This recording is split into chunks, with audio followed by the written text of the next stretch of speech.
TRS party ఇలా నువ్వు నీ ఇష్టం వచ్చినట్టుగా తెలంగాణ నీటి హక్కులను కాలరాస్తా అంటే ఈ బీఆర్ఎస్ పార్టీ చూస్తూ ఊరుకోదు.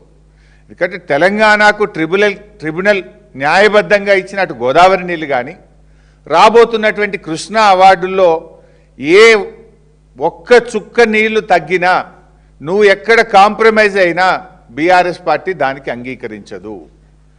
తొందరపాటు నిర్ణయాలతో దీర్ఘకాలికంగా రాష్ట్ర ప్రయోజనాలను దెబ్బతీయొద్దని చెప్పి మేము ఈ ప్రభుత్వాన్ని హెచ్చరిస్తూ ఉన్నాం. ఇవాళ జరుగుతున్నది ఏంది? యాక్చువల్గా తన అవగాహన రహిత్యంతో రేవంత్ రెడ్డి గారు రాష్ట్రానికి అన్యాయం చేస్తుండనేటువంటిది మా భావన. ఇవాళ 4 అంశాలు కలిపి మాట్లాడుతుండ ఆయన. There are 4 different issues. ఇందులో మొదటి ఇష్యూ ఏంది? గోదావరి నదిలో తెలంగాణకు 968 టీఎంసీల నీటి కేటాయింపులు ఉన్నాయి, నికర జలాల కేటాయింపులు ఉన్నాయి మనకు. ఈ 968 టీఎంసీలో ఇప్పటి వరకు 830 టీఎంసీలకు మనకు technical advisory clearance, final clearance ఇరిగేషన్లో టీఎస్సీ తెచ్చుకున్నాం. 830 వరకు తెచ్చుకున్నాం. ఇంకా 138 టీఎంసీలకు అనుమతులు రావాల్సి ఉన్నది. అయితే ఆ 138 అనుమతులు తొందరగా తెచ్చుకోవాలి. ఇప్పుడు బీఆర్ఎస్ గవర్నమెంట్ మేము ఎంత కష్టపడ్డామో మీకు ఇంకా బాగా అర్థం కావాలంటే 60 ఏళ్ళు బీఆర్ఎస్ కంటే ముందు 60 ఏళ్ళు కాంగ్రెస్ తెలుగుదేశం పార్టీలు ఈ రాష్ట్రాన్ని పరిపాలించాయి. తెలంగాణకు కేటాయించిన 968 టీఎంసీలో 60 ఏళ్లలో మన ప్రాజెక్టులకు అనుమతి వచ్చింది ఎంత అంటే 265 టీఎంసీలు. 60 years 265 టీఎంసీస్కు మనకు అనుమతులు వచ్చినాయి. 9.5 సంవత్సరాల 3-6 టీఎంసీలు పర్ ఇయర్, అంటే మీకంటే 10 times. మీరు 4, మేము 40 టీఎంసీలు ప్రతి సంవత్సరం అనుమతులు తెచ్చినాం మేము. మరి ఇప్పుడు మీరు వచ్చి కూడా 2 సంవత్సరాల 7 నెలలు. ఇప్పుడు మేమున్నప్పుడు కూడా ఇంటర్లింకింగ్ ఆఫ్ రివర్స్ అనే సబ్జెక్ట్ నడుస్తూ వచ్చింది. బట్ మేమేం చెప్పినాం ఆ రోజు? ముందు మా 968 టీఎంసీల నికర జలాలకు మా ప్రాజెక్టులన్నీ క్లియర్ చేసినాక, మా ప్రాజెక్టులన్నీ క్లియర్ చేసినాకనే ఇంటర్లింకింగ్ ఆఫ్ రివర్స్ చేపట్టాలి అని స్పష్టంగా బీఆర్ఎస్ చెప్పింది.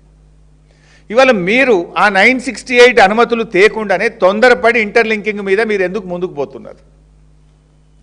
968 అనుమతులు ఎందుకు తేలే మీరు? బ్యాలెన్స్ ఇప్పుడు మనకు 830 టీఎంసీలు వచ్చేసినాయి. మిగతా 138 టీఎంసీలు ఇక్కడ డిపిఆర్లు ఇచ్చినాం మేము ఆల్రెడీ. సమ్మక్క సాగర్ 47 టీఎంసీలు, వార్ధా 20 టీఎంసీ, ఎల్లంపల్లి 30 టీఎంసీ. ఈ డిపిఆర్లన్నీ ఢిల్లీలో ఉన్నాయి, మా ప్రభుత్వమే సబ్మిట్ చేసింది. మీరు వచ్చినాక వాపసు వస్తున్నాయి, అవి క్లియరెన్స్లు వస్తలేవు, వాపసు వస్తున్నాయి. సమ్మక్క సాగర్ వాపసు వచ్చింది, వార్ధా వాపసు వచ్చింది. మీరు పట్టించుకోవడం లేదు. మన 968కి పూర్తి హక్కులు తెచ్చినాక ఛత్తీస్గఢ్లో మిగిలి ఉన్న 147 టీఎంసీలతో ఇంటర్లింకింగ్ ఆఫ్ రివర్స్ చేస్తాము అన్నారు. చెయ్యండి, దానికి అభ్యంతరం లేదు. ఆనాడు బీఆర్ఎస్ ఏం చెప్పింది? ముందు మా 968 టీఎంసీలు గోదావరిలో మాకు టీఏసీ క్లియరెన్స్లు అన్ని అనుమతులు ఇచ్చినాక ఇంటర్లింకింగ్ ఆఫ్ రివర్స్ చేపట్టాలి. నంబర్ 1. నంబర్ 2, ఆ ఇంటర్లింకింగు తెలంగాణ గుండనే వెళ్ళాలి.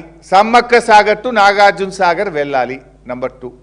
నంబర్ 3, ఆ ఇంటర్లింకింగ్ 147 టీఎంసీల్లో సగం నీళ్లు మాకు ఇవ్వాలి, అంటే 74 మాకు ఇవ్వాలి.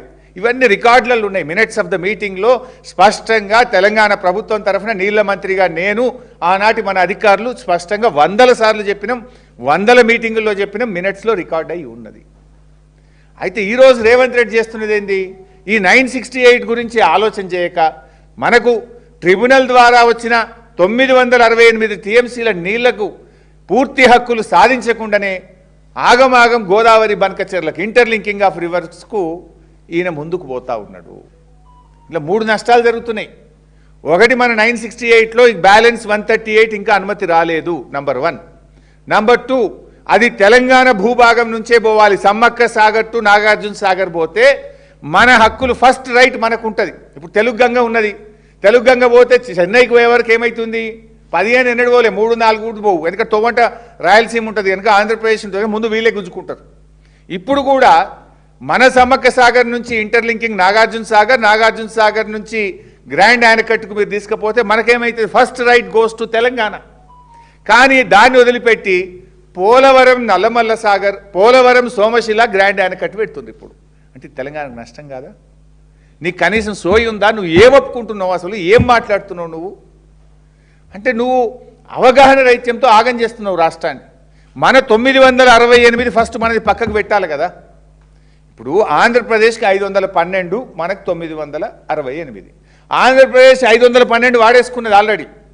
ఇప్పుడు కొత్తగా పెట్టే ఇంటర్లింకింగ్ పేరిట వాళ్ళు 512 వాళ్ళు ఎన్ష్యూర్ చేసుకొని పైన మరో 200 టీఎంసీలు గోదావరి నల్లమల సాగరు, గోదావరి కావేరీ పేరిట వాళ్ళు తీసుకుపోతున్నారు. మరి తెలంగాణ ముఖ్యమంత్రి నీకేం సోయి ఉండాలి? నా 968 నేను ఎన్ష్యూర్ చేసుకొని ఇవి పక్కకు పెట్టుకొని ఈ ఇంటర్లింకింగ్లో నాకు సగం ఇవన్నీ నువ్వు మాట్లాడాలి. కానీ మన 968 ముచ్చట తేల్చడు, మిగిలిన 138 టీఎంసీలకు అనుమతులు సాధించడు, డిపిఆర్లు వాపసు వస్తాయి, పోలవరం బనకచెర్ల తెలంగాణ గుండా కాకుండా ఆంధ్రాకేలే కిందికేళ్ళ కింద నీళ్లు పోవడానికి నువ్వు అంతర్గత ఒప్పందం చేసుకున్నావని పత్రికల్లో వార్తలు వస్తున్నాయి, లీకులు వస్తూ ఉన్నాయి. మరి నీ సీక్రెట్ మీటింగ్ ఏంది? పత్రికల్లో వార్తలు వచ్చేది నిజమా? తెలంగాణ భూభాగం నుంచి పోతుందా? అది కిందికేళ్ళి కిందనే పోతుందా? తెలంగాణకు శాశ్వతంగా నువ్వు సమాధి కట్టదలుచుకున్నావా? నష్టం చేయదలుచుకున్నావా? మన 968 అనుమతులు ఇస్తానని సిఆర్ పాటిల్ నీకు హామీ ఇచ్చిండా? మరి 968 క్లియరెన్సుల్లో నీ 2 సంవత్సరాల 7 నెలల పాలనలో ఒక్క ప్రాజెక్టుకు అనుమతి దేలేదు, కానీ డిపిఆర్లు ఎందుకు వాపసు వచ్చినాయి? అదే బీఆర్ఎస్ 383 టీఎంసీలకు మేము నీళ్లు తెచ్చినాం, అనుమతులు తెచ్చినాం మేము.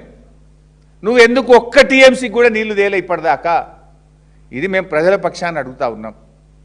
అందువల్ల ఇంటర్లింకింగ్ ఆఫ్ రివర్స్లో కూడా సగం నీళ్లు తెలంగాణకి ఇవ్వాలి, అది తెలంగాణ భూభాగం నుంచే పోవాలి అని మేము ఆ రోజు చెప్పినాం. అది జరుగుతుందా జరుగుతలేదా? నువ్వు ఏం సీక్రెట్ ఒప్పందం చేసుకున్నావు, ఆ సీక్రెట్ మీటింగ్ వివరాలు ఏందో ప్రజలకు చెప్పాలి. అదేవిధంగా కృష్ణా బేసిన్, ఇప్పుడు వాస్తవానికి ఆ రోజు కాంగ్రెస్ అన్యాయం చేసింది.